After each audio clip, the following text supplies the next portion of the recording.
Ce sentiment de saleté spirituelle, d'impureté répétitive que tu as à cause de la pornographie et de la masturbation que tu as, je l'ai moi aussi ressenti dans ma vie. Mais en 2020, l'Éternel a sonné la cloche de ma délivrance définitive en faisant entrer dans ma vie les 10 secrets que je m'apprête à te partager dans cette vidéo. Ces mêmes secrets ont aidé la majorité de ceux qui ont vaincu cette addiction et j'ai vu de mes propres yeux des personnes, des amis s'en sortir quand je leur ai donné ces secrets. Ce sont donc des vérités qui marchent, et pas juste des conseils pour en sortir. Je les ai moi-même testés, et d'autres que moi ont été délivrés grâce à ce que tu verras ici. Satan ne veut pas que tu les connaisses. Les promoteurs de contenu pornographique feraient tout pour que les gens restent dans l'ignorance à leur sujet. Alors si tu as réussi à trouver cette vidéo, ce n'est pas un hasard.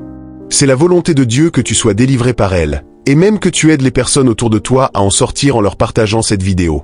Car beaucoup sont prisonniers des ténèbres par ce péché, qui est rentré dans beaucoup de vies ou a pris de l'ampleur pendant la période de la Corona. Mais aujourd'hui marque le jour de ta libération totale, car Dieu s'est souvenu de toi par cette vidéo qu'il te fait voir. Alors abonne-toi pour plus de contenu édifiant, like cette vidéo pour que YouTube la recommande plus à d'autres chrétiens dans le besoin, et dis en commentaire des « Aujourd'hui, je sors de cette addiction au nom de Jésus-Christ ». Alors commençons. 1. Comprendre la nature du problème. Ce n'est pas seulement un acte, c'est une folie du désir qui construit une prison. La pornographie et la masturbation s'installent en exploitant des boucles de renforcement. Une image provoque une montée d'excitation, le comportement la répète pour obtenir du soulagement ou du plaisir, puis la culpabilité renforce la honte et la fuite recommence. C'est une mécanique, pas seulement un manque moral. Comprendre cela te sort de la fausse idée que tout dépend uniquement de ta force de caractère. La psychologie décrit ceci comme une boucle de déclencheur, de réponse et de récompense. Spirituellement, c'est une habitude qui devient une forteresse. Voir Éphésiens 6:12 pour la réalité des puissances. Imagine un sentier emprunté chaque jour dans une forêt. Au début, il n'existe pas. Puis on le foule et il devient chemin, puis route, puis autoroute. La pornographie crée ce même chemin dans ton esprit. Pour le défaire, il faut arrêter de le fouler, mais aussi planter une autre route à la place. Paul dit « Car les armes avec lesquelles nous combattons ne sont pas charnelles, mais elles sont puissantes devant Dieu pour renverser des forteresses. » 2 Corinthiens 10:4. 2. Identifier la racine. La pornographie comble un vide, découvre la blessure sous le comportement. Très souvent, l'addiction masque un besoin non satisfait. Solitude, manque d'affection, traumatisme, ennui, stress, humiliation ou un manque de sens. C'est pourquoi pendant la Corona, les sites porno ont vu leur trafic devenir 10 fois plus grand. Si tu ne cherches qu'à éliminer la pratique sans guérir la blessure, tu vas réparer la fuite mais pas la cause. Le travail consiste à cartographier les « pourquoi ». Quand tu cèdes, que ressentais-tu avant? Quelle émotion cherchais-tu à couvrir? Beaucoup de chrétiens y sont par frustration du célibat malgré les pulsions sexuelles mal contrôlées, par besoin de réconfort à cause des frustrations du travail, par perte d'intimité avec leur époux ou épouse, par désir de se satisfaire sans être vu, parce que le plaisir est direct et n'a pas à attendre le consentement d'une autre personne, parce qu'ils ne sont pas satisfaits de leur conjoint sur le plan physique ou sexuel. Et bien d'autres raisons. Tu dois donc déjà savoir les raisons qui te poussent à y tomber ou à y rester. Ensuite, tiens un journal émotionnel pendant une semaine. Heure, déclencheur, émotion, intensité, révèle des motifs répétitifs qu'on peut traiter. C'est comme traiter un arbre malade en coupant les feuilles seulement. Il faut soigner la racine. Paul dit « Car je vous délivrerai de la domination du péché, car vous étiez esclaves du péché. » Romains 6:6 comprend qu'on peut sortir de la domination. C'est pourquoi dès le début j'ai tenu à te donner mon propre témoignage dès le début et celui des personnes qui ont reçu mes conseils, amis et autres. 3. Rompre le cycle honte-chute-promesse. Change la réponse émotionnelle après la chute. La honte est l'huile qui alimente la machine. Après une chute, beaucoup se replient dans le silence et la culpabilité, ce qui renforce l'isolation et favorise une rechute. La stratégie biblique est différente. Reconnaître la chute, confesser, non pas pour s'autoflageller, recevoir le pardon et activer une réponse constructive immédiate. Confession réelle à une personne de confiance brise le pouvoir de la honte. Paul dit que la vérité nous rendra libres. La vérité exposée a moins de prise sur nous. Ceux que je suivais pour ce cas avaient l'habitude de m'informer à chaque rechute. Si je constatais qu'une personne ne me donnait pas de compte-rendu, je lui écrivais pour savoir où elle en était, pour l'encourager et la soutenir dans les prières. Parfois, le simple fait de savoir qu'on n'est pas seul est déjà une délivrance. C'est pourquoi tu dois toujours avoir une personne à qui tu te confies. Un aîné dans la foi qui sait garder les secrets et qui t'aidera dans la prière. Celui qui cache ses transgressions ne prospère pas, mais celui qui les avoue et les délaisse obtient miséricorde. Proverbe 28:13. 4. Arrête la séance. 1. Si possible, supprime tout support immédiat. 2. Prends 3 respirations profondes pour stabiliser ton corps. 3. Confesse oralement à une personne de confiance ou enregistre-toi en parlant à Dieu. 4. Fais une action réparatrice. Prière courte, lecture d'un psaume, 10 minutes d'exercice. Il est écrit: si nous confessons nos péchés, il est fidèle et juste pour nous les pardonner et pour nous purifier de toute injustice. 1 Jean 1:9. Quand tu casses l'impulsion par une action, tu ne fais pas que te retenir, tu rediriges ton attention vers autre chose. Ce n'est pas pour rien que c'est pendant Corona que beaucoup y sont tombés. Les gens n'avaient plus leurs emplois pour occuper leur attention, ce qui les rendait bien plus dépendants. D'où on dit, le travail éloigne de nous 3 grands mots, l'ennui, le vice et l'envie. Alors occupe désormais les temps et les périodes où tu as l'habitude de rechuter. Même si la rechute n'est pas à la porte, éloigne-toi les déclencheurs par des activités spirituelles comme la lecture de la Bible. 5. Mettre la tentation à la lumière. Briser le secret par l'ouverture et la responsabilité fraternelle. La pornographie prospère dans le secret. Partager ta lutte avec un frère ou une sœur spirituellement mûre réduit immédiatement le pouvoir de la tentation. La confession n'est pas une honte, c'est une stratégie biblique pour la guérison. Quand 2 ou 3 se réunissent pour confesser et prier, la force du péché est diminuée. Exposer la tentation permet aussi de recevoir des solutions pratiques, verrous, routines, prières ciblées. Pense à une pièce sombre où tu as peur. Quand quelqu'un allume la lumière, tu réalises que l'objet de ta peur n'est pas aussi puissant que dans ton imagination. De même, la révélation dissipe le grand démon imaginaire. Confessez donc vos péchés les uns aux autres, et priez les uns pour les autres, afin que vous soyez guéris. Jacques 5:16. 6. Mesures radicales sur les moyens d'accès. Contrôle l'environnement pour couper l'habitude à sa source. La volonté seule ne suffit pas si l'environnement reste chargé de déclencheurs. Être radical signifie te donner des conditions objectives qui rendent la rechute difficile. Cela peut sembler extrême, mais c'est une pratique d'amour envers toi-même. Installer des filtres sur tous les appareils, donner les mots de passe à une personne de confiance, supprimer les applications et comptes qui exposent, changer les habitudes nocturnes et éviter l'isolement aux heures critiques. Ces mesures ne sont pas punitives, elles sont thérapeutiques. Quand je combattais la pornographie, j'ai constaté que j'y tombais tard la nuit, quand tout le monde dormait déjà. J'ai donc pris l'habitude de ne plus rester seul au salon. J'ai tenu à ne pas connaître le code parental pour les chaînes X, et j'avais fait un vœu à Dieu par rapport à un nouveau téléphone que je venais d'avoir, promettant de ne jamais l'utiliser pour regarder ce type de film.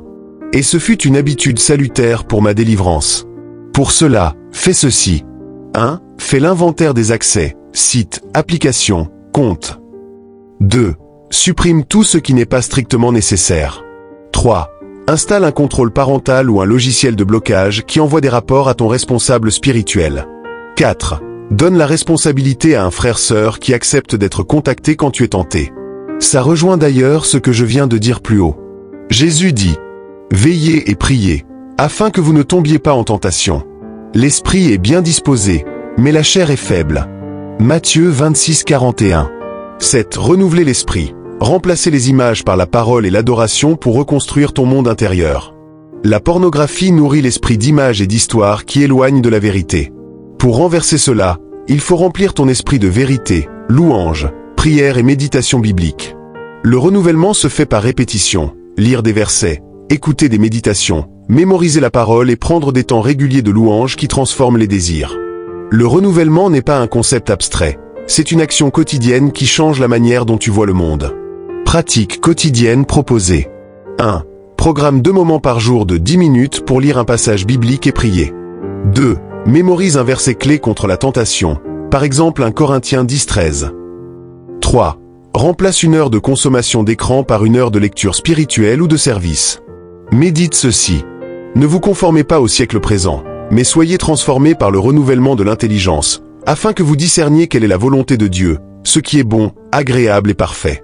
Romains 12:2. Remplace l'habitude. Construis une banque d'alternatives concrètes et répétables. Arrêter un comportement sans construire un comportement de remplacement laisse un vide que l'ancienne habitude remplira. Il faut donc créer une banque d'alternatives physiques, mentales et spirituelles, exercices physiques, musique chrétienne à haute intensité, marche, tenue d'un carnet d'émotions, appel à une personne responsable, ou investir le temps dans un projet productif. L'alternative doit être simple, immédiate et satisfaisante à court terme, quelque chose qui casse la tension. Exemple d'alternative à utiliser selon le contexte. Tentation liée à l'ennui le soir. Appelle un ami ou commence une tâche manuelle. Ménage, bricolage. Tentation après stress au travail. 10 minutes d'exercice cardio. Tentation émotionnelle. Écrire une lettre à Dieu sur ce que tu ressens. En le faisant, tu fortifies ton esprit, qui obtient plus de pouvoir sur ton corps et tes pulsions. D'où Paul dit, marchez selon l'esprit, et vous n'accomplirez pas les désirs de la chair. Galates 5,16. 8. Refaire son identité. Ne pas se définir par le péché mais par la filiation. Tu es enfant de Dieu. Explication approfondie. La victoire durable passe par un changement d'identité. Tant que tu te vois comme un addict ou un sale, tu vas reproduire le comportement. La Bible rétablit l'identité. Tu es justifié, racheté, enfant de Dieu. Cela ne minimise pas la gravité du péché mais change ta posture intérieure. Tu n'es pas un condamné en fuite. Tu es un enfant en formation. Entendre et croire les promesses de Dieu façonne des désirs nouveaux. Exercice spirituel concret. Commence chaque matin par une déclaration biblique d'identité. Par exemple, « Je suis enfant de Dieu, racheté par le sang de Jésus » et récite-la jusqu'à ce qu'elle touche ton cœur. Note les pensées contraires et remplace-les par la vérité. Verset de soutien. Texte. Si donc quelqu'un est en Christ, il est une nouvelle créature. Les choses anciennes sont passées. Voici, toutes choses sont devenues nouvelles. 2 Corinthiens 5,17. 9. Construire une communauté de soutien et de mission. S'engager dans un service qui dépasse toi-même. L'isolement favorise la rechute, la communauté protège. Mais au-delà de la protection, l'engagement dans une mission ou un service transforme l'énergie sexuelle et affective en quelque chose de créatif et utile. Enseigner, accueillir, prier pour d'autres, travailler avec des jeunes ou participer à une équipe de service. Le sens de l'appartenance et la responsabilité sociale renforcent la volonté et donnent un horizon. De plus, servir remet l'attention hors de soi, ce qui fragilise l'impulsion égoïste qui alimente la pornographie. Pour commencer, rejoins ou crée un petit groupe de responsabilité, 3 à 5 personnes, qui se réunit chaque semaine pour partager progrès, prières et stratégies concrètes. Engage-toi dans un service hebdomadaire, 1 à 3 heures, et rends compte à ton groupe. Et nous qui sommes plusieurs, nous formons un seul corps en Christ, et nous sommes membres les uns des autres. Romains 12,5. 10. Persévérer avec une espérance pratique. Le progrès se voit dans les petites victoires répétées. La libération n'est généralement pas instantanée. Elle s'obtient par des petites victoires cumulées. Ne mesure pas ton progrès à l'absence totale de chute, mais à ta réaction après la chute, au recul des déclencheurs, à la durée entre les épisodes, et à la qualité de ta vie spirituelle. Mets en place des jalons, 1 semaine, 1 mois, 3 mois, et célèbre les progrès avec une louange et une action de service. Rendre témoignage, encourager quelqu'un. Ceux que j'ai suivis et moi-même au début en quelque sorte ont évalué leur progrès sur l'intervalle entre les rechutes. L'espérance biblique est que Dieu travaille progressivement mais sûrement. Comme un muscle qui devient plus fort à chaque séance, ta maîtrise s'accroît avec l'exercice régulier de nouvelles habitudes.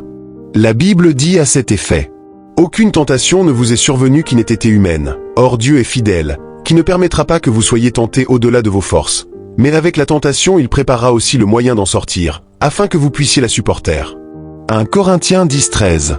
Si tu veux vraiment t'en sortir, il faut conjuguer opérationnel et spirituel. Des mesures pratiques, filtres, routines, alternatives, une restauration du cœur, guérison des blessures, identité en Christ et une vie communautaire engagée. Ne reste pas seul avec ta honte. Confie-toi à quelqu'un, demande de l'aide, et commence dès aujourd'hui 1 ou 2 actions concrètes dans cette liste.